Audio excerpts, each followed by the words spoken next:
Η νικήτρια ήταν η Βέρεια με 2 γκολ στο δεύτερο ημίχρονο, με 2 γκολ από το 78 και μετά. Αρχικά η εύστοχη εκτέλεση πέναλτι από τον Κόστλι έβαλε την Βέρεια με ένα σαφές προβάδισμα πια στο παιχνίδι, όχι μόνο μπροστά στο σκορ αλλά και με παίκτη παραπάνω μετά την αποβολή του Στάμου.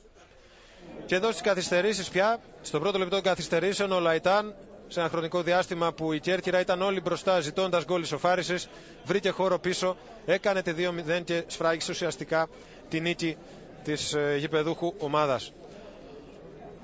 Εδώ είναι και οι επιμέρους στατιστικές κατηγορίες. Η συνολική κατοχή μπάλας, έτσι όπως την είχαμε αφήσει και στο πρώτο ημίχρονο, με το 60-40 υπέρ της Βέρειας. Και είναι χαρακτηριστικό ότι και τα κόρνερ έμειναν στο τέλος του παιχνιδιού, έτσι όπως ήταν και στο πρώτο μέρος. 10 δηλαδή για τη Βέρεια και 1 για την Κέρκυρα. Ένα παιχνίδι το οποίο είχε πάρα πολλά πράγματα με τα οποία